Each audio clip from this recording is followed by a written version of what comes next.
Tayo po ay dadako na sa ating pong lesson review at amin pong hinihilingan yung mga member po ng care group na hindi Adventist o hindi pa namin kapanampalataya, hindi pa baptized, ay meron po magtuturo sa inyo sa likod kay Brother Randy. Yan po, so inaanyahan po namin na doon po kayo.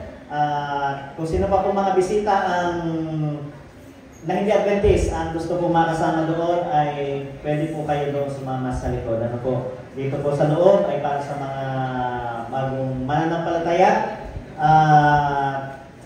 sa mga kapatiran. Dahil ang pag-aaral po na ito ay dala na po sa mga tahanan. So meron po kami binibigay na lesson sa mga tahanan, pag-aaralan. At dito po, ito po yung time ng pag-review. Sa mga bisita po namin na hindi po pupunta doon, so dito po ay may time para makapagsalita po lahat. Mamaya po may kanya-kanyang mga sasabihin ng mga kapatid namin. Ano po, yun po ay talagang gawain po namin o sa part po ng aming pong program na makapagsalita po ang gusto magsalita at makapagtanong po ang gusto pong magtanong. So akin pong ipinapakilala ang papakilala magna-lesson. Pangunahan po tayo ni Pastor Judith at ang kanyang pong mga kasama ay si Brother Arvin Bihita at Alvin Bihita. Bibigyan na po natin ang pagkakataon sa kanila.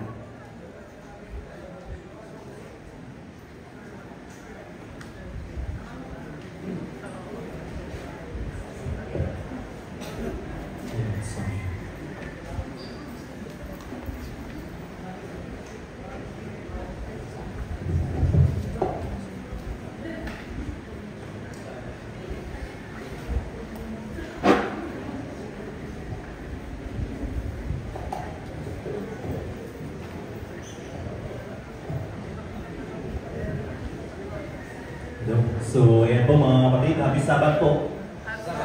Kumusta po kayo? Parang kayo po yung naninibago, ano po? Dahil malamig ang panahon? Ayan, so alam niyo po mga kapatid, mga kaibigan, bago ko po i-introduce ang ating pong lesson, ay isa po itong napakaganda kung saan kanina ay naunahan na po tayo ng care group. Ito po ay tamang-tama po sa ating pong pag-aaralan. So, ang ating pong mga kaibigan, sila po ay magpapakilala sa kanilang mga sarili. Kung saan po sila galing, at kung ano mensahe yung akala po kasalukuyan. So ako po, Brother Judan, ang iyong pong lingkod, na kung saan ay pansamantala na naka-assign po ngayon sa Balimbing, o kaya sa tinawag po na Valley Vernon Church. Then aking pong kasama. Mag-isapat po sa ating lahat. Sa hindi po nakakakilala sa akin, ako po ay si Brother Alvin, ano po, isa pong kabataan.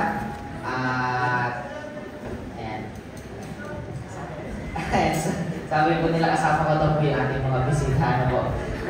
Kanina po medyo nagulat din ako kasi ito po kasi parang kagaya po ng ganun din. Ano po. So, ayan, so ang inyong pong likod ay isa pong kabataan dito po sa ating distrito.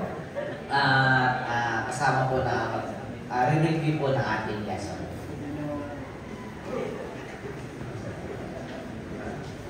Hello po, muli, happy Sabbath po sa ating lahat.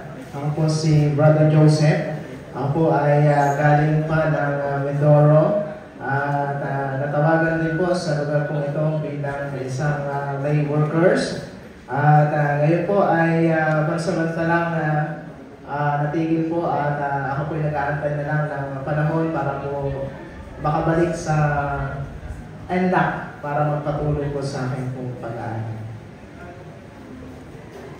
Ayan, happy Sabbath po sa aking lahat. Doon po sa mga hindi nakakilala, ako po ay magpapakilala. Si Brother Arvin Bihita from Mauban SDA Church. Ako po ay kasalukuyang isa sa ating Bible worker doon sa isa nating care church sa San Miguel. So ayan mga kaibigan, mga kapatid, sa amin po mga bisita, ay tayo po mag-aaral ulit ng lesson kung saan ito po yung pinabagatan, God's Call to Mission. So noong nakaraan po mga Sabat, ang ating pong title ay God's Mission to Us Part 1 and 2. Sino pong nakakaalala kung ano po yung mga strategy at mga pangyayari na kung saan ay ating pong ma-recall kung paano pumawin o hatak sa kamay ng kaaway at mga tao na kung saan ay mailapit natin sa ating Panginoon. So, ngayon po, ang panawagan ng ating Panginoon kung paano tayo mag-mission. Ito, mission ng Diyos sa atin.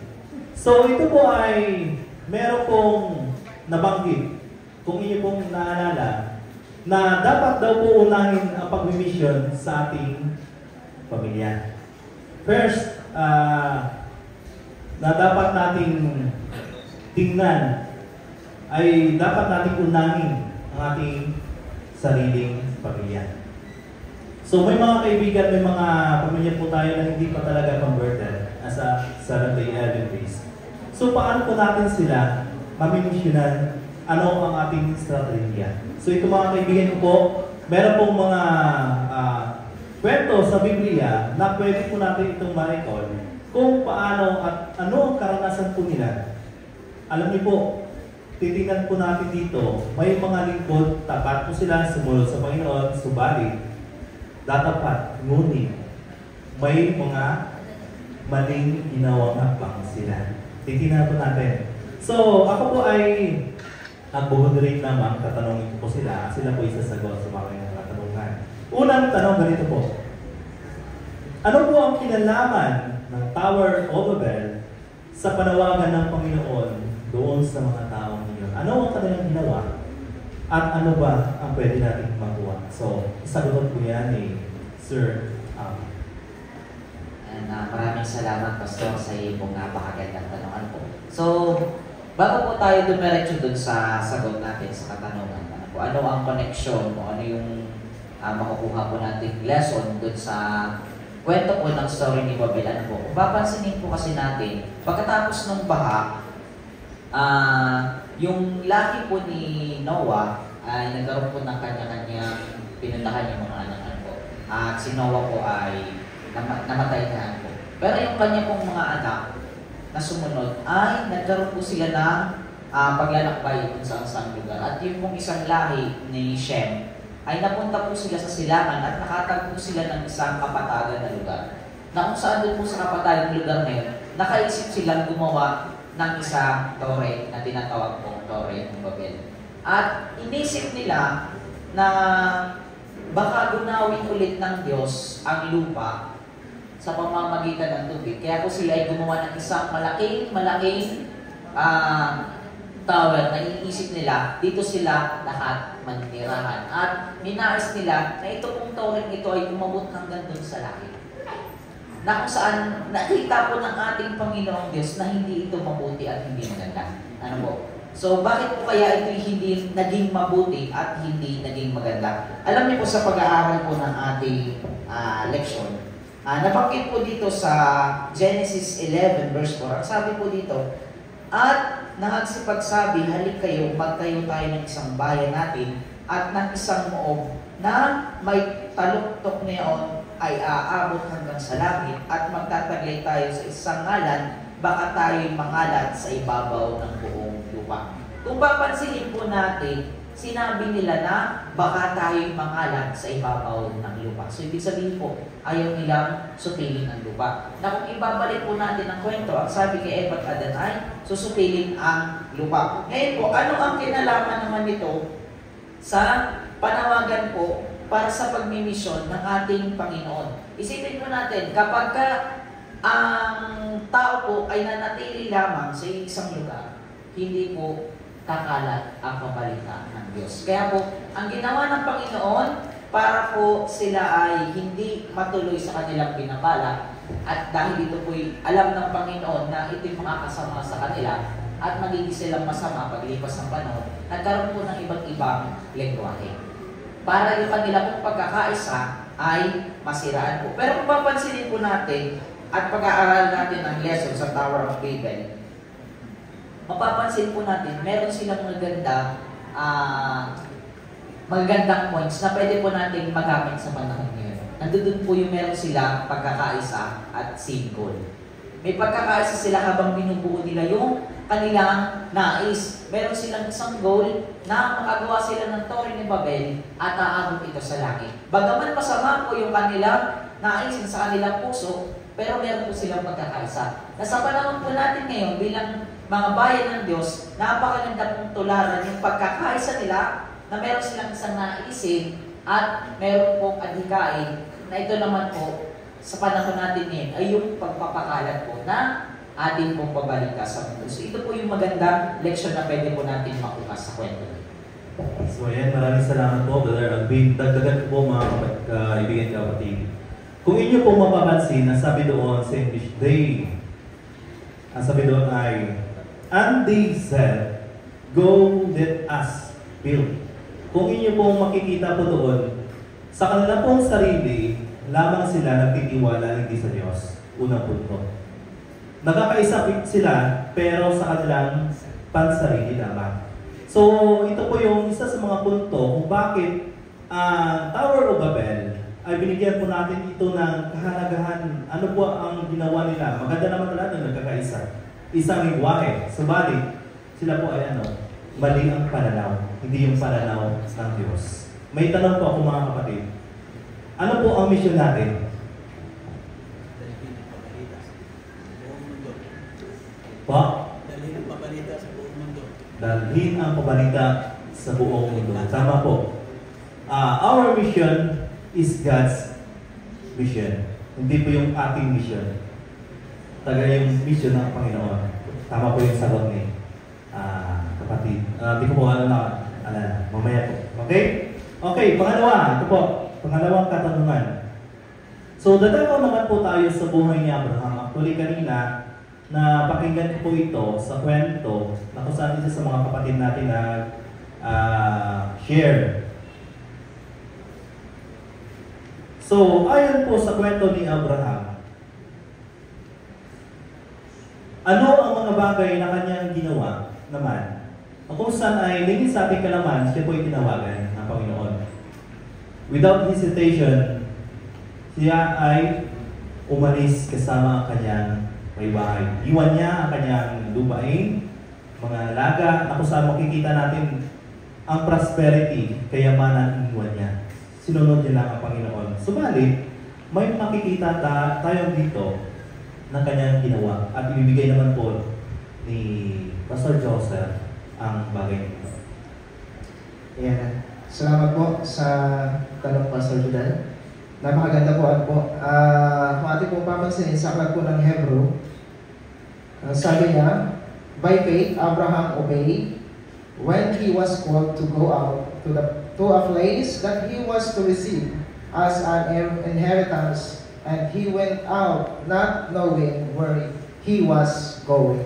Kung ating po papansinin si Abraham bilang tinawag po ng ating Panginoon ay hindi po siya nagdalawang isip na sumunod sa pagtawag po ng ating Panginoon. Bagaman hindi po niya alam yung lugar na kanyang pupuntahan. Yung comfort zone niya, iniwan po niya para sa isang lugar na tinawagan po siya ng ating Panginoon. At pagtawag po sa kanya, pagpunta sa lugar na yun, hindi po basta na pagdating niya doon ay okay na. Ano po, mga minamahal na mga kapatid, basta ay pagdating okay na. Nagkaroon po ng problema. Bakit po? Kasi pagdating niya, sa Genesis chapter 12 verse 6, Abraham passed through the land, the place Shechem, to the Owak of More. At time, the Canaanites were in the land. Alam po natin ang Canaanites, alam po niya na ang Canaanites ay mga pagan. Ano po, alam niya na yung mga nandoon ay talagang mayroong kasamaan. Mga minamahal na mga kapatid, hindi basta yung mission na inatas sa kanya, aalis ka doon sa comfort zone mo, tapos pagdating mo doon, makakaaway yung daratnan mo. Ay parang, kumbaga, kung sa atin, kung panahon ngayon, kung tayo yung tinawag, pag alam mong kaaway mo yan, ay parang, balik tayo, atras. Ano po, atras. Pero si Abraham ay continue po at hindi lang po natapos doon. Encourage po muli siya ng Panginoon. Sabi sa kanya sa verse 7, then the Lord approached to Abraham and said, to your offerings, I will give this land. Ano po? Ang sabi niya, okay, huwag kang matakot. At itong bayang ito ay ipagkakaloob ko sa iyo. May encouragement po ang Panginoon sa kabila ng yung mission po natin ay napakahirap. Hindi po basta rin yung pinagdaanan ni Abraham. Merong struggle at ini-encourage pa rin siya ng Panginoon. Hindi po siya iniiwan. Tayo po ay bilang tinawag ng Panginoon, hindi po tayo iniiwan ng ating Panginoon. At tumating po ng Kanaan, ang problema, Master Jude, pagdating sa Kanaan, may problema na naman. Nagkaroon ng famine. Kagutom. Ano po, mga minamahal ng kapatid? Nagkaroon ng kagutom. Kagaya nung mga nakaraan, naalala ko po yung pandemic. Ano po, talagang hindi ka makalabas ng bahay, ano po, hindi makapagtrabaho, tendency, magkakaroon ng kagutom, aasa sa gobyerno, aasa sa ayuda.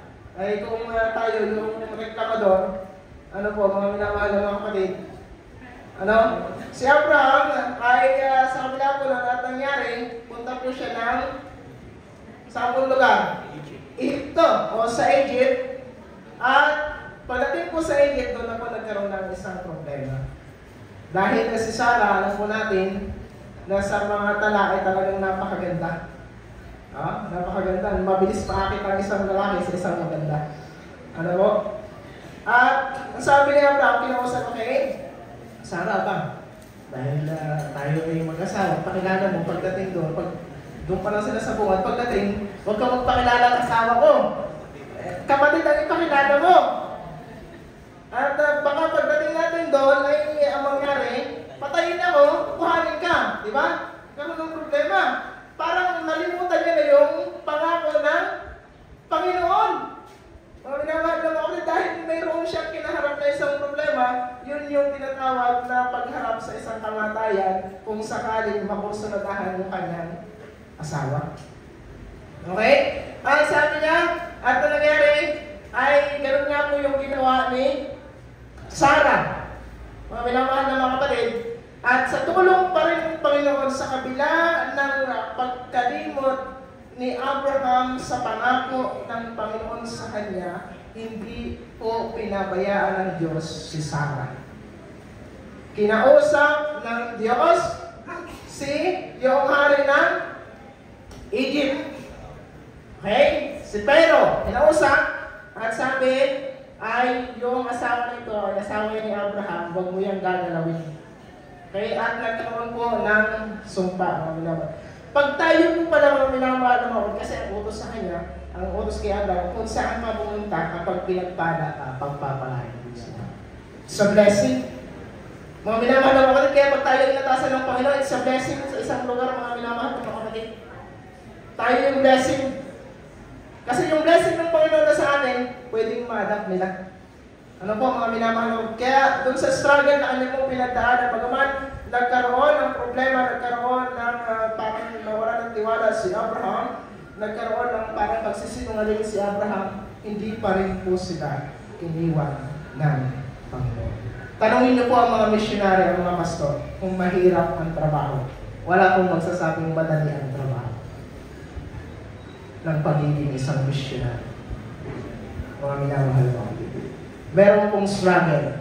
Pero ang providence ng Panginoon, hindi niya tayo iiwan. Ay po, mga minamahal na mga kapatid, yan po ang pagtawag kay Abraham, at sa kabila ng kanyang kamalian, ay nandun pa rin po yung pangako ng Panginoon sa kanya na hindi siya iiwan. Kaya nga si Abraham ay father of faith. Mga minamahal na. Amen. So, napakaganda po mga kapatid. Sa kwento ni Abraham, doon ay nakita po natin yung providence ng ating Panginoon and then the presence of God. Na kung saan hindi pa rin sila pinabayaan, na kung saan kahit sila po ay nagsinungaling. Ano po? Matindi po ito dahil sa kanila pong mismong kaisipan, akala nila ay matatakasan nila yung katotohanan. But deep inside, imagine niyo po sila po yung naparoon sa bansa na kung saan hindi nila kinikilala ang Diyos ni Abraham. Pero imagine niyo po, nung sinabi ng Panginoon kay Pharaoh, actually, nagtitiran sa panaginip na yun ay asawa ni Abraham, si Sarai. Sarai pa lang po ang pangalan noon, bago po siya ay Sarah. So, huwag mong galawin dahil yan ay asawa ng lalaki na iyong nakita. So, agad-agad, ano po ang nangyayari? Hindi niya ginalaw. So doon po nakita natin na nakita ni Pharaon na ang Diyos ni Abraham at saka ni Sarai ay tunay. So, mga kaibigan, mga kapatid, minsan po ba ay sa ating pong pag-mission, napapakilala niyo po ba ang inyong Panginoon sa mga taong nasa inyong kapaligiran? Napapahayag niyo ba na kayo mga Adventist or not? So, iyon po isa sa mga punto ng ating pong leksyon tungkol kay Abraham. Okay, next!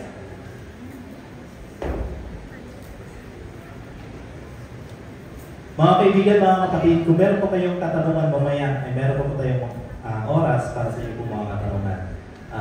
After po ng ating tanong sa ating mga kapatid na rin. Okay. Sa panto pong katanungan, para kay Brother Arvin, bakit po sinabi na lumabas tayo sa ating comfort zone? Sa ating pong lesson dito po nakatanong. Sige po, Brother. And thank you po, Pastor Jude. Ang sabi dito sa ating lesson ay pag-alis sa ating comfortable lugar o comfort zone. And mga kapatid, pag ating a-analyze yung salitang comfort zone, mauna natin mabasa yung word na comfort o komportable. Kapag ang tao ay komportable sa kanyang kinalalagyan, nakakaisip pa kaya siya na umalis? O ang una namang maiisip natin ay ano yung kalalagayan ng taong ito o yung ano kanyang mga iniisip. Ano? Pagiging komportable. Ang iisipin natin pagka ang tao ay komportable ay unang maiisip natin ay hayahay. Hayahay ang buhay. Walang ibang iniisip kundi ang sarili. Yan yung una natin maiisip kapag ang tao ay sinasabing komportable na sa kanyang kinalalagyan. Ano? So ang sabi ng Panginoon sa atin ay tayo ay ang panawagan ng ating Panginoon ay tayo ay tinatawagan upang humayo at ibahagi sa iba ang kanyang pabalita. At ito ang mission na itinawag sa atin ng ating Panginoon. Ang sabi dito, upang maabot ang iba, nilalayo ng Diyos na tayo umalis sa ating komportableng lugar. So, ibig sabihin mga minamahal na kapatid, sa ating pangangaral, kailangan pala natin humayo. Hindi lang tayo mag-stay sa ating kinalalagyan, kung sa komportable nating lugar. So, bakit? Ang pagnanais na manatili sa ating sarili, sa mga sariling kauri at etniko o panlipunang kauri ay maaaring humantong sa pagiging makasarili. Ayan, mga minamahal na kapatid, ito yung sa pagiging komportable natin sa ating buhay, wala na tayong ibang iniisip, kundi yung ating sarili na lamang. Ito yung kinakatakot ng ating Panginoon, mga minamahal na kapatid. Sorry po. Ito yung kinakatakot ng ating Panginoon, mga minamahal na kapatid, na tayo bilang mga mananampalataya ay maging komportable na natin sa ating kinalalagyan. Hindi na natin maibahagi sa iba yung pabalita na ibinigay sa atin ng ating Panginoon. Na kung saan, ito yung mission ng bawat isa sa atin, na ipakalat sa buong sanlibutan ang mission ito ng ating Panginoong Jesucristo. Ang sabi doon, ay maaring tayo ay maging makasarili, mga minamahal na kapatid. At ano ba? Maging humantong ito sa kasamaan. So bakit mga minamahal na kapatid? Pansinin natin yung istorya ng Tore ni Babel. Bakit sila mga minamahal na kapatid ay gumawa ng Tore ng Babel? Bagamat sinabi ng ating Panginoong Diyos, hindi ko nagugunawin ang sanlibutan sa pamamagitan ng baha. Ang sabi ng mga tao, gagawa sila ng Tore. Bakit? Nagkaroon sila ng pagkakaisa at ang pagkakaisa ito ay magtayo ng pinakamataas na tore para sa kanino? Para sa kanilang sarili. Upang sila kung sakasakaling may darating daw na baha muli, ay sila'y makakaligtas. Ngunit sinabi na ng Panginoon, mga minamahal na kapatid, hindi nagugunawin ang sanlibutan sa pamamagitan ng baha. At sila'y patuloy pa rin inisip yung kanilang sariling kapakanan na magkaroon ng tore upang sila'y makaligtas doon sa kung sakasakaling may darating pagbaha. Hindi nila naisip at pagkatiwalaan yung sinabi ng ating Panginoon. Ito yung maaaring mangyari sa ating mga minamahal na kapatid kung tayo ay patuloy na mananatili sa ating sariling kinalalagay o comfort zone ng bawat Israel. Gayahin natin mga minamahal na kapatid ang pagtawag ng ating Panginoon sa ating mga alagad. Iniwan nila yung kanilang mga kinabubuhay. Iniwan nila yung kanilang mga pamilya. Upang sa ganon, sila ay sumama at sumunod sa ating Panginoong Jesucristo upang ibahagi sa iba yung pabalita ng kaligtasan o yung pabalita ng pagmisyon ng kabutihan na ginawa sa atin ng Panginoon. Mga minamahal na kapatid, iwanan natin sa panahon natin ngayon, iwanan natin ang ating comfort zone. Huwag tayo maging komportable sa ating kinalalagyan. At sa halip ay sundin natin ang kalooban ng ating Panginoong Diyos. Kung lumabas tayo sa ating comfort zone, ibahagi natin sa mga taong nangangailangan na pabalitaan at ipahalitan ng pabalitan ng ating Panginoong Diyos. Napakaganda po ng ating lesson sa umagang ito mga minamahal na kapatid. At patuloy na tayo nawa ay humayo sa gawain ng ating Panginoong Diyos. Huwag lang tayo makontento sa ating mga buhay mga minamahal na kapatid. Umay-stay lang tayo sa isang lugar. Sa halip, abutin natin hanggang kaya natin abutin mga minamahal na kapatid. Ito yung pag-alis natin sa ating comfort zone. Thank you po, Pastor. Ayan, so maraming salamat po sa ating po mga participants. Mga kapatid, mga kaibigan, marahil po sa atin ngayon ay nag-iisip pa kung ano po ba yung mga effective. Kanina po, naibigay po ni Ate Joyce yung mga strategy. Actually, hindi naman po talaga atin. Ito po yung strategiya ng Panginoon na binigay sa atin. Kung paano natin ma-reach. Ito po mga kwentong ito, sila naman po ay tinawag na mananampalataya. Si Abraham, Sarai. So, marami pa pong iba. Subalit, sila po ay minsan nagkaroon po ng attempt sa kanilang sarili na magtiwala ng sa pansarili lamang. So, isipin po natin na ito po ay mission ng ating Panginoon. Hindi po natin ito mission. Tayo po ay nakikiayon at nakikigawa tayo sa gawain ng ating Panginoon. So, ito po pagkakataon na kung meron po kayong katanungan, karagdagan, ay siguro may tumating panahon po tayo and then mag-iyan po tayo sa ating sarili. Wala na daw ka na. Ay, isa lang po. Okay. Ito po. Sige po. Magandang. Ito. Hello. Hello.